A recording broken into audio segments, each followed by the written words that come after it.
And last is Liisa Schofield, who's an organizer in OCAP, also a filmmaker, on OCAP, Ontario Coalition Against Poverty.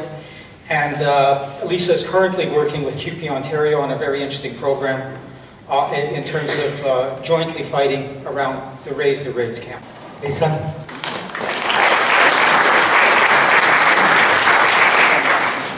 Hi, how's everyone doing? Oh, that was sad. Come on, how's everyone doing? Okay, good. Okay, better. So I, like Dina, have a pretty terrible cold. I think we have the same cold that we've had since last week's CUPE Women's Conference. It's the cold that just won't die. I've been off work all week with this same cold. So I apologize for a shaky voice and maybe coughing. So I also wanted to thank the organizers of this conference. I know many of you have been working so hard for this conference to take place. A lot of work has gone into this, and so I just wanted to acknowledge you and thank you for...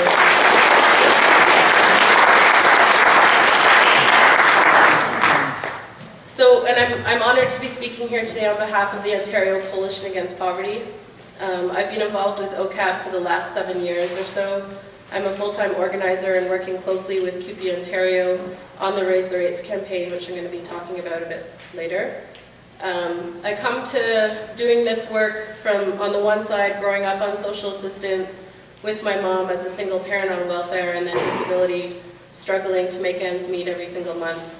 And on the other side, a strong working class history, with my grandfather a proud union man and shop steward for 40 years, and my father having worked in the DuPont auto paint plant for over 30 years before being forced into retirement just last year and losing a great deal of his pension. I've seen in the course of my life the very tangible and concrete ways that being poor and being working class cross over, the ways that they're connected, and understand that we fight the same enemy. On the one hand, that is keeping social assistance rates far below poverty levels, and on the other, attacking my father's pension plan and closing down the plant. I have also seen within my own family and in the work I've been engaged in, especially in the Raise the Rates campaign, the many challenges and barriers that exist between a unifying understanding of our class, of working class. I don't need to tell people in this room, or at least I hope I don't need to tell people in this room, that in this moment in time we're facing an age of austerity. The poor will be and have been the first hit by these measures, as we can see not only here but around the world, whether through cuts to education and housing, rising food costs, cuts to basic needs like welfare and benefits, and cuts to public sector workers. In last year's provincial budget, as Denise already mentioned, the McGuinty government announced the cut to the special diet allowance that would have ultimately meant a 3% cut to social assistance across the board. In the same breath as a public sector wage freeze, and not to be forgotten, massive corporate tax cuts to the tune of $2.4 billion. They have now backtracked on that initial announcement and said that they will in fact keep part of the special diet and launch a provincial review of the entire social assistance system. Well, the Liberals, as I'm sure we're familiar with by now, do love some good wordsmithing. Let's be clear, the special diet is indeed still being cut. It is being gutted entirely as of April 1st, and we will be responding on April 1st with action. And this Liberal review that we now face is nothing more than a continuation of their hollow poverty diversion strategy.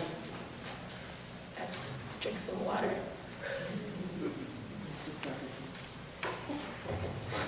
And right now on the city level, as we stare down Rob Ford's budget committee, as they're getting ready to put forth their budget to the City Council within a few weeks by the end of February, we're looking at the slashing of what Ford really defines as the gravy train, apparently, which is emergency shelter services and food programs, with a proposed 40,000 shelter spaces being cut. That's approximately 100 beds, and the services associated with those beds every single night. Transit cuts to service, and protection for tenants against abusive landlords, just to name the top of the list. Ford has talked openly about going after the city's public services and moves towards privatization. And similarly, like your dad, Dina, my dad, working class man, lost his job last year. texted me the day that we had a demonstration on the inauguration and was like, I saw you on the news. Why were you on the news against Ford? He seems like a good guy. I would have voted for him if I wasn't in Oshawa. So, again, raising that point. I think it's safe to say that poor people see this moment in time as quite literally being kicked while you're down. With the last 2 decades or more of a neoliberal agenda being carried out, let's be clear that the poor are already in crisis. We did not win back the cuts that Harris made in 1995. We did not win housing that was needed 16 years ago. Those cuts, as brutal and as deep as they were, have never been reversed. And under the Liberals, the situation has gotten worse. A single person on welfare today is expected to survive on just $585 a month. There are over 70,000 people on the waiting list for community housing in the City of Toronto. That's about 10 years long. We will now face cuts on top of cuts and deepening of the crisis of poverty in this province like nothing we have seen before. I think that this is one of the most difficult challenges we face in the time ahead of us, the severity of the poverty that we're going to be seeing and the desperation of people.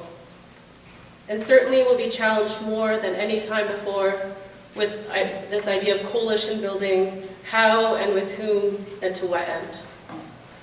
So I want to get back to this notion of our class, the working class, because I think when we talk about the period of struggle that is ahead of us and what we are here for tonight to talk about building solidarity between social movements and the labor movement, I think we need to come back to this central point. It may seem redundant on this panel as people have talked a lot about this, but I don't think that we say it enough in the movement, and I don't think, more importantly, I don't think we put this into action on the ground.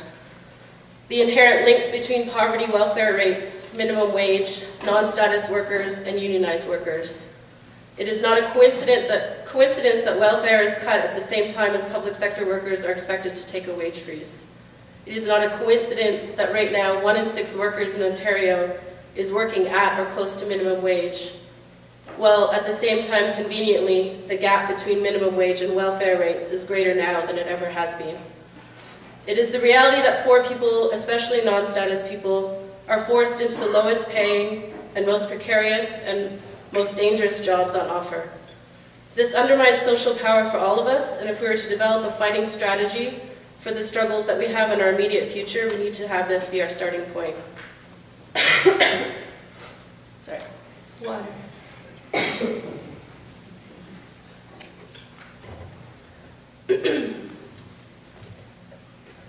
Unfortunately, these have been separated out often when we see unions take up poverty issues. It's done so in this model of charity, of the other. We have in fact been told time and time again that it is somehow not strategic for unions to take positions around social assistance and non-status workers, and this is a shame. While at the same time aligning with liberal agencies as opposed to social movements on the ground. We need to be talking, I think, about solidarity and not charity, moving beyond charitable feelings of seeing someone sleeping on an air grate on the street to seeing their struggle linked to yours and the common enemy. Moving beyond this idea of donations to the United Way being somehow anti-poverty work within our unions, or participation with professional anti-poverty lobbyists in liberal traps like poverty reduction and the social assistance review, or generally just doing this work of any anti-poverty work or launching lofty campaigns without the involvement of social movements and organizations on the ground. So I just wanted to touch briefly on the work that OCAP is doing right now with CUPE Ontario and amazing activists in CUPE like Kelly O'Sullivan, who's here tonight, Iliam Barbano, who I don't know if he's here. Iliam? No. Tomorrow, who alongside OCAP activists last July was arrested and detained overnight in an occupation of the Liberal Party headquarters, and many other activists within CUPE who have been involved in this campaign. Last spring, the CUPE Ontario Convention passed a resolution in favor of the Raise the Rates campaign of reversing the Harris cuts, restoring the special diet, and raising social assistance to where people can live with health and dignity. We outlined building participation of rank and file members within the campaign, and since that time we have developed a Train the Trainers for CUPE members on social assistance, why this is a workers' issue, and specifically a CUPE issue, and give people the tools to get involved in this campaign on the ground in their communities. Through work between CUPE and OCAP, we have begun to build links provincially and with community and labor to slowly but surely build the base of this campaign to involve both those on assistance and in poverty and the workers in the public sector. And I think in doing this work, also building the capacity of activists within the union, which is of course important work to be done. And this is a definite challenge in treading into territory that is uncomfortable. There's no denying that there is an antagonistic relationship between those on assistance and frontline workers that they run up against. For anyone that has ever been on welfare, I think it's safe to say that you see your worker as a gatekeeper to that money that you need to survive on. So those power dynamics exist, and it's a definite challenge. And how many minutes do I have? 2 minutes. Okay. And I think it's important to acknowledge that. But for the first time, I think, in the history of OCAP, or as long as I've been involved in OCAP, we will be attending the Social Service Workers Conference in the spring to do a workshop on Raise the Rates, speaking directly with rank and file social service workers, and most importantly, taking on that difficult work of breaking down those barriers and hopefully building genuine relationships of solidarity. But as we face this period ahead of us, we know that we are going into this battle with a deficit of social power, I think it's safe to say. We know that all of the many sectors of our movements are losing ground and have been losing ground for years. So there was just a few points that I wanted to raise for the discussion and hopefully turn this into an interactive discussion. What would responses to cutbacks or labor action look like that genuinely involves the communities who depend on those services? As those in the labor movement, are we willing to take the necessary steps to come up against old methods and regressive leadership to truly engage rank and file members to be involved on the ground in the work that needs to be done, alongside social movements, even if those positions are supposedly risky stances? And for those of us in social movements, how do we build alliances with unionized workers beyond asking for donations? Well, certainly we do still need donations. We love your donations, but beyond asking for donations, but with the mind of building strategies for winning our campaign demands, and beyond that, building social power in this province and in this city that can wage the kind of fight back that we need in the years ahead of us. With unionized workers, the poor, non-status people, and social movements together. So concretely, I wanted to propose 2 things today for people to take away and ideally come out and participate within. One is the People's Delegation to the Ford Budget Committee, happening on February 10th.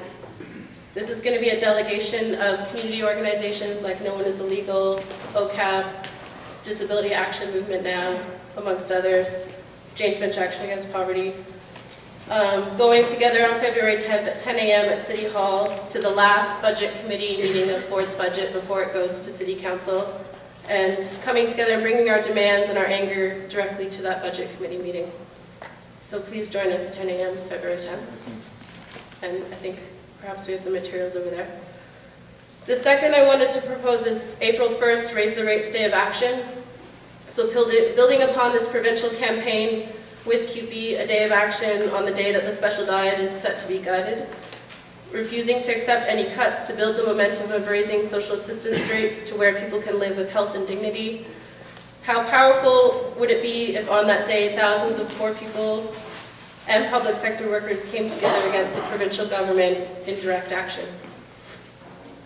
And in closing, because I've been sick all week and at home in front of my computer, watching nonstop the updates from Al Jazeera, from Egypt, and from Tunisia.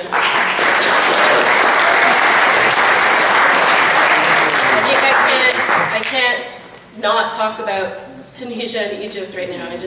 In a gathering like this, I don't think I could not mention it. So, Mohammed Bouazizi was an unemployed street vendor who, with the last funds he had, bought gasoline, went to City Hall, doused his clothes, and set himself on fire. The Tunisian people responded with rage and uprising to this desperate act of a man with nothing left to lose, not out of pity, but out of an understanding that his condition was theirs. Students, over the last month, students, trade unionists, the unemployed, have come together as quite literally an unstoppable force on the streets of Tunisia and Egypt, and are right now changing the world as we know it. And I take inspiration from this and so humbled by what I've seen over the last month, and just wanted to say that we keep that in mind today as lessons to be learned. Thank you.